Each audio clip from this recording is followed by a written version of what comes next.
Assalamualaikum warahmatullahi wabarakatuh. Perkenalkan, nama saya Fijrawatul Hussein, NIM 202121637. Mengapa prinsip kesetaraan dalam HAM itu penting? Mengapa demikian? Karena adanya prinsip kesetaraan, semua orang terlahir bebas dan memiliki kesetaraan dalam HAM, di mana pada situasi apapun harus diperlakukan setara dan adil, yang tercantum dalam Deklarasi Universal HAM tahun 1948. Adapun beberapa arti penting prinsip kesetaraan yaitu: yang pertama, untuk menghindari terjadinya konflik dan perpecahan; yang kedua, untuk menciptakan kehidupan yang harmonis dalam bermasyarakat; yang ketiga, untuk mewujudkan masyarakat yang beradilan sosial. Contoh konflik: kasus yang terjadi di Sambas, Ambon, Poso, dan Kalimantan Tengah. Kasus ini disebabkan karena kurangnya kesadaran masyarakat akan keberagaman yang terjadi di Indonesia. Upaya untuk menghindari adanya perpecahan yang diakibatkan adanya keberagaman dapat ditempuh melalui pembangunan yang merata di seluruh wilayah masyarakat, sehingga nantinya akan terwujud harmonisasi dan kesejahteraan bersama. Mengapa prinsip non-diskriminasi sangat penting? Yang penting dari konsep non-diskriminasi ini agar HAM dapat dinikmati setiap manusia tanpa dibeda-bedakan. Dalam konteks ini, tujuannya untuk memungkinkan semua individu memiliki prospek yang sama dan adil. Sebagaimana yang tercantum pada pasal 28I ayat 2 Undang-Undang Dasar 1945 yang berbunyi, setiap orang berhak bebas atas perlakuan yang bersikap diskriminatif atas dasar apapun dan berhak mendapat perlindungan atas perlakuan yang bersikap diskriminatif. Contoh kasus: seseorang merantau ke daerah yang jauh dari kampungnya. Di daerah baru tersebut, dia mendapatkan perlakuan yang tidak menyenangkan. Mereka tidak diterima oleh masyarakat sekitar karena sukunya bukan berasal dari daerah itu.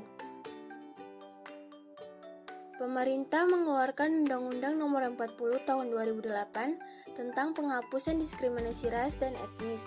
Meskipun pemerintah sudah mengeluarkan kebijakan undang-undang, kasus tersebut masih terus terjadi. Mengapa? Karena kurangnya kesadaran dalam diri bahwa semua manusia memiliki kekurangan dan kelebihan yang harus kita hargai. Prinsip kewajiban negara harus benar-benar dilaksanakan oleh negara, tetapi berdasarkan kasus HAM, banyak yang melanggar kewajiban negara. Setiap warga negara memiliki hak dan kewajiban yang bersifat timbal balik. Tugas utama warga negara yaitu menyeimbangkan pelaksanaan hak dan kewajiban agar memperoleh kehidupan yang sejahtera. Pelanggaran hak warga negara terjadi akibat pengingkaran terhadap kewajiban, baik dilakukan oleh pemerintah maupun warga negara itu sendiri. Contoh kasus, salah satunya tidak mentaati hukum lalu lintas. Contohnya, yang pertama tidak memakai helm saat berkendaraan. Yang kedua, tetap berkendaraan walaupun tidak memiliki SIM. Yang ketiga, tidak mematuhi rambu lalu lintas dan sebagainya. Mengapa prinsip universal selalu diperhadapkan dengan prinsip partikularistis? Karena dua prinsip tersebut saling melengkapi, bisa dilihat berdasarkan pengertian dan contohnya antara lain. Yang pertama, prinsip universal.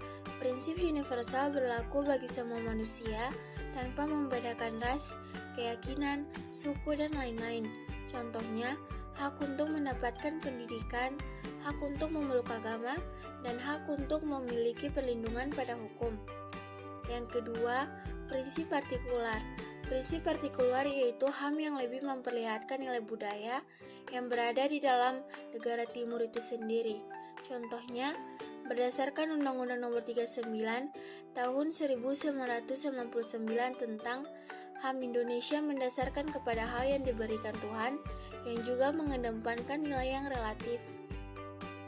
Mengapa sebagian besar orang selalu diperlakukan tidak sesuai dengan harkat dan martabatnya? Menghargai harkat dan martabat tercantum dalam sila kedua Pancasila, artinya Kita harus menghargai semua manusia tanpa membedakan satu sama lain berdasarkan latar belakangnya. Sebagai makhluk sosial, kita tidak bisa hidup sendirian. Oleh karena itu, kita harus saling menghormati dan menghargai karena suatu saat nanti kita akan membutuhkan bantuan orang lain.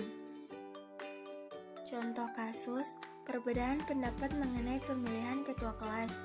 Dalam kehidupan sehari-hari, kita sering menjumpai seseorang yang kurang, bahkan cenderung tidak menghargai pendapat orang lain.